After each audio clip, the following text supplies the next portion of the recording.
Here's everything all set up and ready to go for my video, How to Draw Accurately Freehand. Or more the case, the 10 points I use when I'm drawing to try and ensure as much accuracy as possible in my finished drawing as I can. I chose a reference that I thought had enough detail in it and was complicated enough that accuracy could be a challenge. Which also means I'm just a little bit apprehensive about whether it will turn out. So let's see if the 10 things I focus on when I'm drawing a fairly complicated reference help me as much as I hope this time. And the first one, which comes before I put pen to paper, is with a complicated scene. It's easier, I find, to draw it accurately if I draw it the same size, because changing the scale, making our drawing larger or smaller than the original, is just a further level of complication on top of whatever else we have to do to draw our reference accurately. So depending on the size of our reference and the size drawing we want to have at the end, keeping them the same size can make it that much easier to be accurate. The second thing I use to try and draw as accurately as possible is my choice of starting point. Firstly, I try and choose a section that I can draw as accurately as possible. And in this scene, it's going to be this section here. And it's even more important to keep this section as accurately as possible because I'm going to use it as a ruler in checking some of the proportions in other areas as I draw them. And quite frankly, the hardest and slowest parts to draw of the whole drawing are always the very first parts, both because we're not warmed up and also because we're still getting a feel for the size and the scale and our line work, which is another good reason to choose a simple area. Let's start.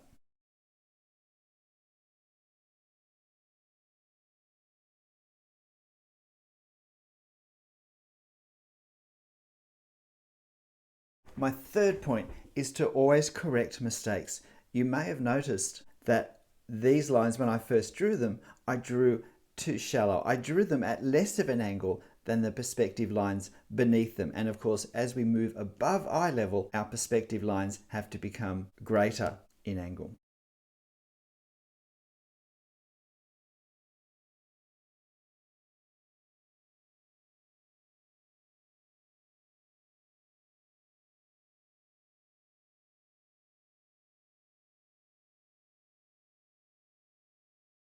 My fourth point is sometimes it's more accurate to draw detail by drawing the shadow around the detail, which is what I've done here with this statue.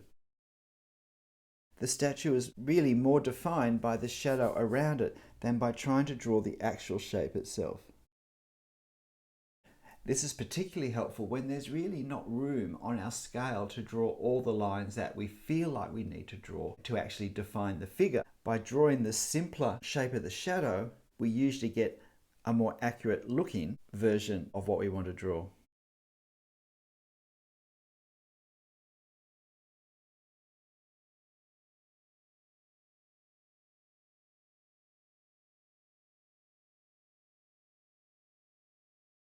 My fifth point for drawing accurately is to choose the order in which we draw things that give us the best chance of being accurate. So in my reference, I have this very tall pole that goes from street level right up to level with about here. Now it's just on the edge of this faceted corner tower. And I'm going to move it just slightly to the right a bit because I think that's just going to look visually a bit better. And I'm only going to draw it down to about here because I don't really have a sense of scale to end it in the right place. Now, I'm going to end it where the top of this sign is. So I think actually before I do that, it makes sense for me to draw this section particularly on the left-hand side, because that will give me a sense of where this end point here is. So the order we choose to draw things can make it easier for us to be accurate, to have our lines start and end in the best place.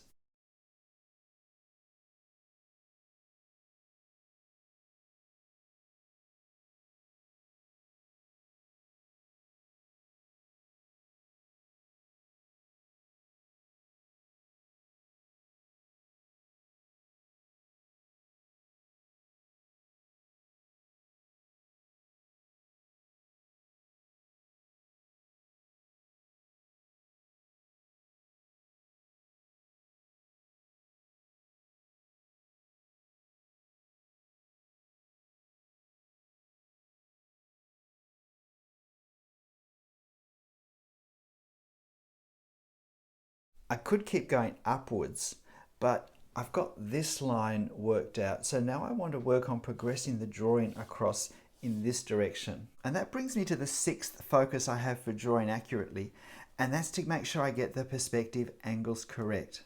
I don't even have to understand anything about perspective theory if I observe carefully and draw what I see. And you've probably noticed that I've already used it to get these angles on this corner tower, is to use my pen to measure the angles. I place the pen here, I move it across here, I usually put a dot, I then check it, I put a tentative line, I then check the line. I take a lot of care to get these perspective lines correct, because if they're in the correct place, then all the attention I'm going to pay to drawing the detail that's in these perspective lines should end up hopefully looking really nice. But if I get the angles of these lines incorrect, then that inaccuracy will almost certainly look wrong and will spoil and probably waste all the time I've put into drawing all the detail. In some ways, the more detail there is, the more important it is that we get these perspective angles as absolutely accurately as we can. So a real focus on those is something I always do when I'm drawing. And if I particularly work at getting the key lower perspective angle and the key upper perspective angle correct, then it's fairly straightforward to fit all the lines in between in the fan-shaped pattern of angling lines that we have in perspective. If you remember point 6, which is to carefully choose the order of things I draw, I'm doing that with this tree here. It's very difficult to line up the size of the tree with what we can see of this building behind. If I draw this building first and keep it nice and accurate, then I'll stop drawing the detail when I get close to where this tree and the building overlap. Once I've drawn this facade up to those points, I'm then going to just edge in where the edge of the tree is, and then I'll complete those sections that are partially obscured by the tree.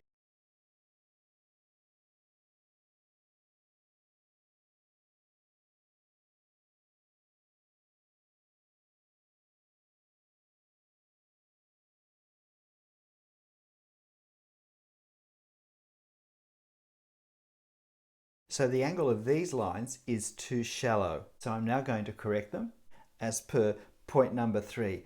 When you make a mistake, if at all possible, correct it. The brain will actually seize on the correct line and not see the incorrect lines, as long as you have drawn a correct line in. So I need to drop this line slightly coming down this way.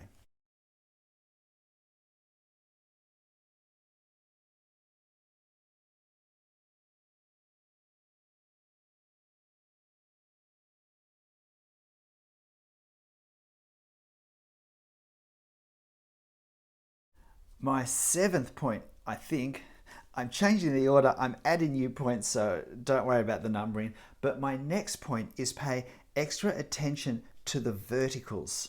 Now in this photo reference, there is a relatively minor element of lens distortion, which causes the vertical lines as we move further away from where the camera lens was to start to bend inwards slightly. It becomes more pronounced the further to the edges we go. So this light pole noticeably bends in. But this downpipe, which is more straight on from where I was standing when I took this photo in Edinburgh, is pretty much vertical.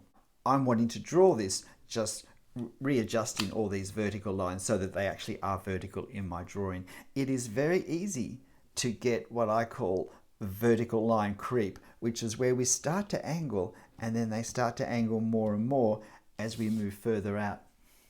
Sometimes that happens when I'm filming because I can't get my head in the right place because of an overhead camera.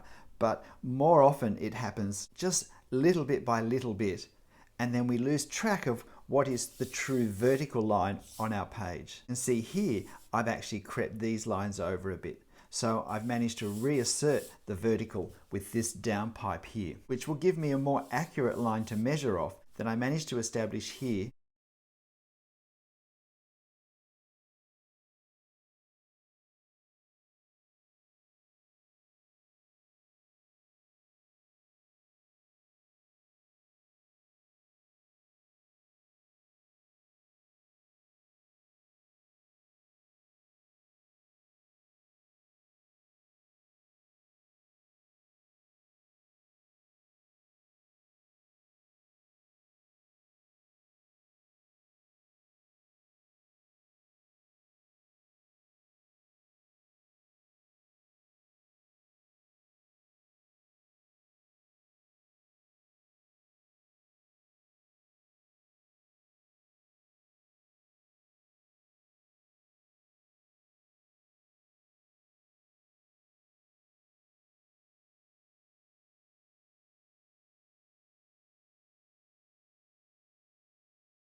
So as I mentioned before, now I'm going to put this tree line in. I'm not drawing the tree just yet, but I'm preserving the space so I don't run too many vertical lines through it.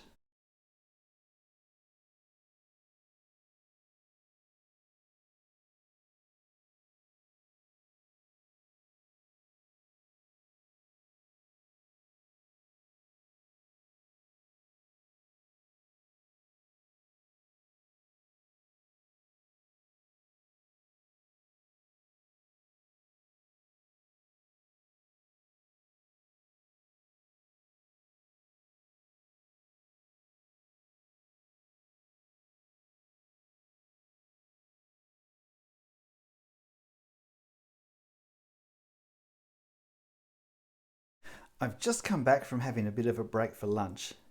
And this is also a good time when we've had a break, whether it's overnight or just an hour or so, to come back and to look at our drawing with fresh eyes. This isn't one of my points, but it's a good way to assess what we've done and to see if there's anything that's not as accurate as we'd like that we can possibly fix up in some way. Some mistakes are better left because more lines will just draw attention to them. But with many, there is something we can do. And I am aware of the fact that in this section here, my vertical lines have drifted off to the right slightly. I'm just thinking I can use the fact that there is this pole here to maybe redefine the pole and to make it straighter, because I've always intended to put some hatching lines across the pole to define it a little more. There's such a tangle of lines down here. I'm not sure that it's going to make anything any messier to do that. So I'm going to give that a go.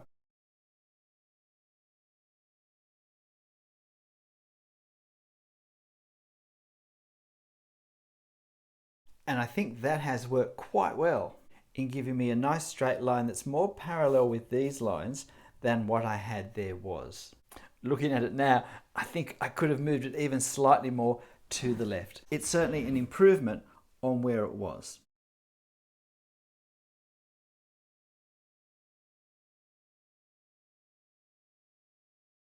Another point I haven't mentioned, but one of the ways I try and increase accuracy when I'm drawing freehand directly in ink is to put little marks and dots and things that in spots where I'm pretty confident they'll basically be covered by other line work.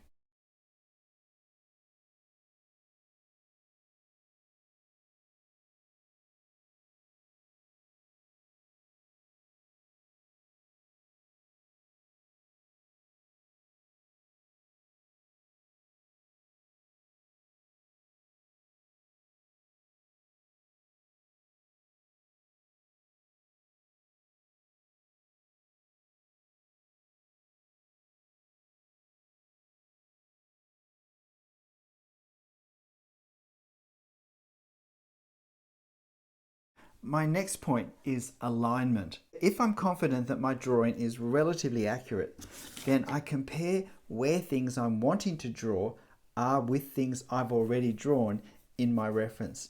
So I'm thinking of getting something of this roof line in for this section. So I'm going to start by drawing this line in. So I'm looking at the alignment of this point here. I see that it lines up if I draw a horizontal line to kind of level with here, which would make it about there. And this line angles to this corner section here. The other thing I can do to help be accurate is, although this isn't a perspective line, is to measure the angle to help me draw it more accurately. And that actually works out quite well. Now this line, if I get the angle correct,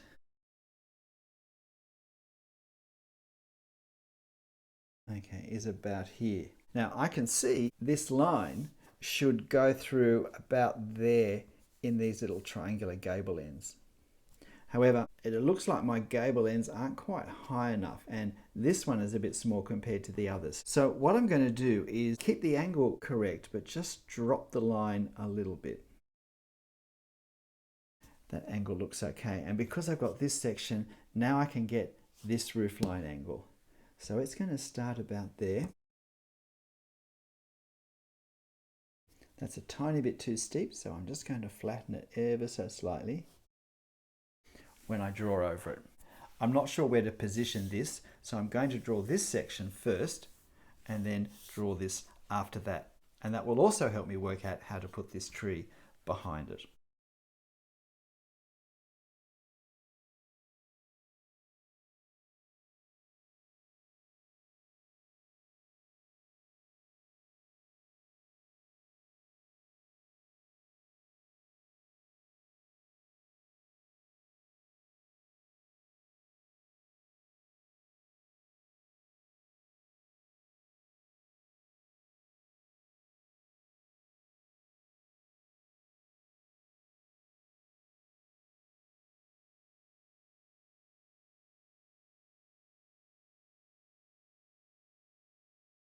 My next point for drawing accurately is to look at shapes and to see them as two-dimensional shapes and not as part of a three-dimensional object, such as this shape here of this rather large, almost parallelogram shape. And we seek to reproduce that shape in our drawing. We can either try and draw this shape when we're actually drawing our drawing, or we can use it after we've drawn it to check how the accuracy is going. I feel like my parallelogram is just a little bit too long. It should maybe finish about here. However, I wanted to align it with the various parts of the building around it. And the further away we move from our starting point, the more chance that very small mistakes start to add up more and more. And so it can get trickier when we get towards the edges of our drawing. You might also notice that I'm drawing with a lighter touch here. It's not because I'm rushing or taking less time. That's quite deliberate. In my drawings, I like the effect of a heavier line, often where we start, creating a bit of a focal point. Now I continue the drawing.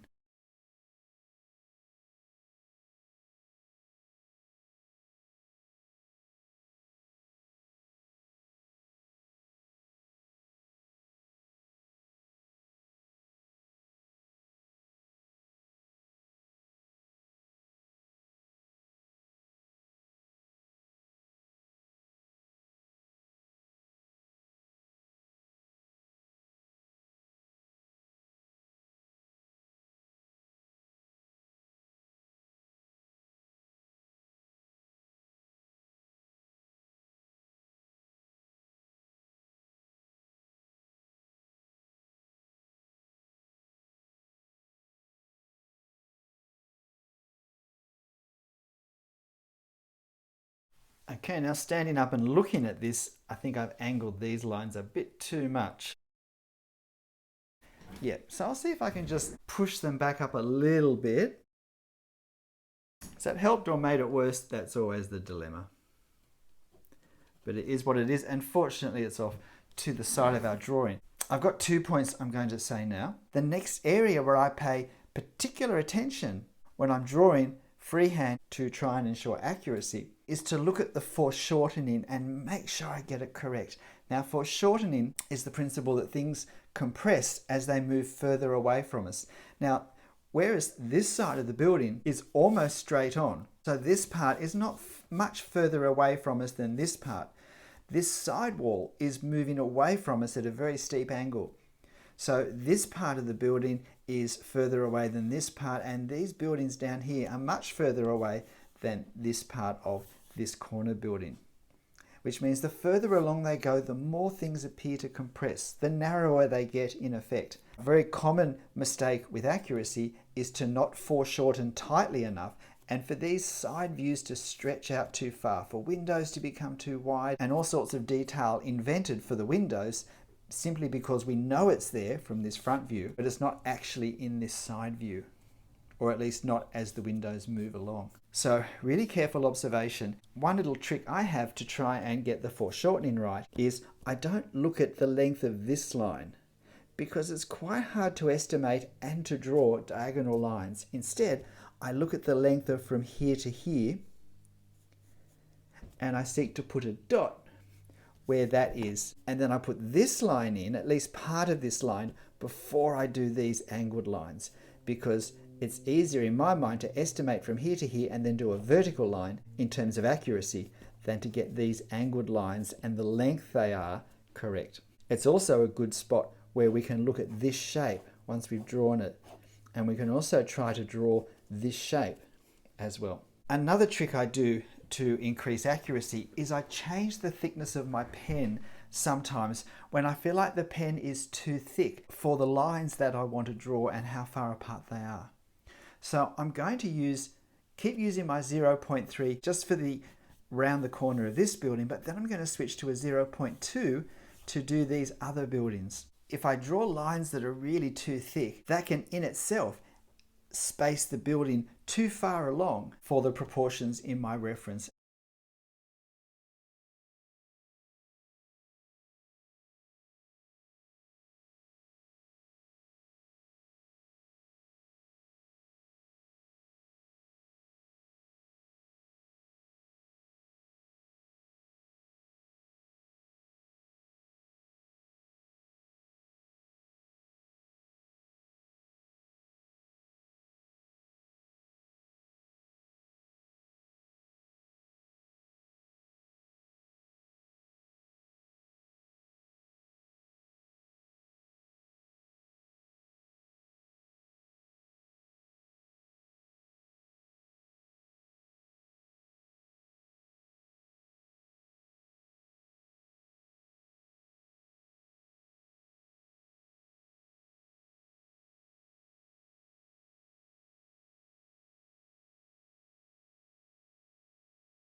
Now all that's left really is this foreground and this tree park area.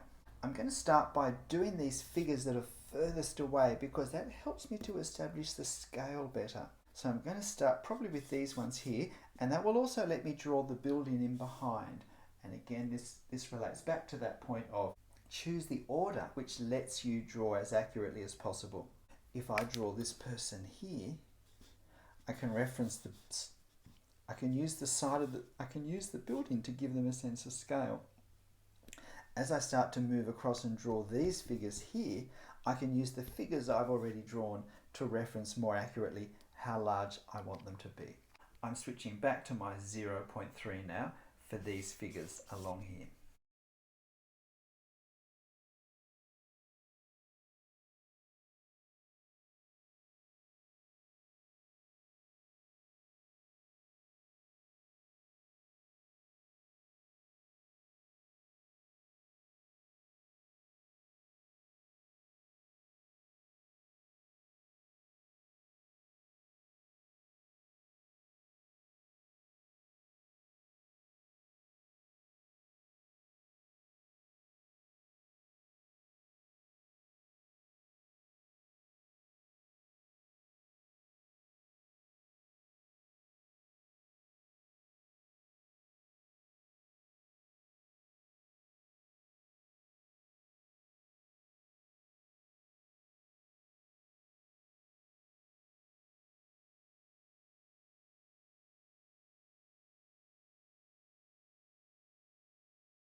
Look, we're getting very close to being done. I've simplified some of the things in this corner simply to focus our attention on the building.